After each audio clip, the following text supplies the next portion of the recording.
Hidden behind your walls, there's this invisible network, and it's working tirelessly, 24/7. It's your home's electrical system, and it powers, well, literally everything in our lives today. Most of the time, we don't even give it a second thought, until, of course, it starts demanding our attention. So today, we're going to decode what your system is trying to tell you. Okay, let's dive right in with the foundation of your home's power. This system, it's so much more than just a bunch of wires and outlets. Think of it like the central nervous system of your entire house. And, just like any system, it can get stressed out, and it will definitely show symptoms when things aren't quite right. So what is it actually trying to tell you? You know that light that flickers for a second when the air conditioner kicks on? Or that one breaker in the panel that always seems to trip when you use the microwave? Yeah, those aren't just random harmless quirks. They are direct messages, signals that your home's electrical backbone might be seriously struggling to keep up. Now, let's get into the important stuff. It's time to learn the language your house speaks when it's in trouble. Honestly, just recognizing these red flags is the single most important step you can take to prevent a small issue from turning into a really dangerous hazard. First up, flickering or dimming lights. Oh yeah, this is a classic.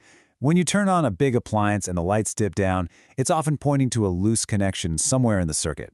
Or, and this is pretty common, it means your whole system is just overloaded and can't handle that sudden demand for power. Next, something we've all experienced, the breaker trip. It is so tempting to just get annoyed, walk over, and flip it back on. But you have to remember what that breaker is for. It's a critical safety device. When it trips, it's doing its job. It's protecting you by shouting, "Hey, this circuit is overloaded." Continuously resetting it without figuring out why? Well, that's kind of like hitting the snooze button on a fire alarm. Okay, listen up, because this one is urgent. If you ever notice a weird, fishy or sharp, burning smell, especially near an outlet or your electrical panel, that is a massive red flag. That specific smell is often caused by the plastics and other components in your electrical system getting dangerously hot, and that's a situation that requires a professional, like right now. And don't forget your other senses. Touch and hearing are also really powerful tools here. If you touch an outlet or a light switch and it's warm, or if you hear a distinct buzzing or humming sound coming from your panel, those are direct signs of an electrical fault. Remember this, electricity should be silent and it should be cool. So the whole point here is that we have to reframe how we think about these things. As all the research shows, these aren't just quirky personality traits of an older house. They are serious safety alerts telling you that something is fundamentally wrong. So, we know the signs now, but what's causing all of this? What's the root cause? Why are so many homes, particularly older ones, showing these signs of electrical stress? Well, the answer really lies in how much our need for power has absolutely exploded over the last few decades. I mean, just look at this comparison. It's incredible. A house built in the 1960s, it was designed for maybe a refrigerator, a TV, and a few lamps. Now, fast forward to today. We're asking that exact same system to power central air conditioning, multiple computers for a home office, giant TVs, and oh yeah, maybe charge our electric car overnight. The demand has just gone through the roof. And this number is key. So many homes built from the 40s all the way through the 60s are still running on their original 60-amp or maybe if they're lucky, 100-amp electrical service. For the kind of modern demands we just talked about, that is simply not enough gas in the tank. The system is constantly running at its absolute limit, which just causes everything to wear out and fail way faster. Now let's talk about a really specific hidden danger: Federal, Pacific, and Zinxco panels. If your older home has one of these, you need to know about it. These things have a widely documented history of simply failing to do their one job, which is to trip during an overload.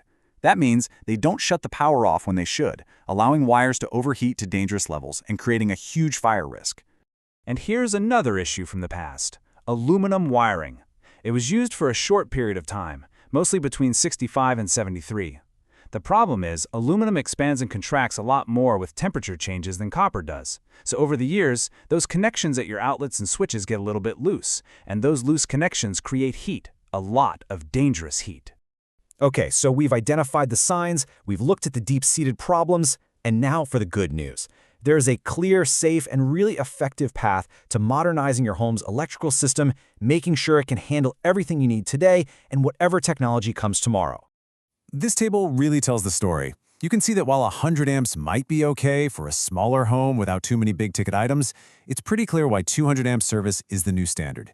It gives you the necessary headroom, that extra capacity to safely run everything from your AC to an EV charger all at the same time without pushing your system to the breaking point.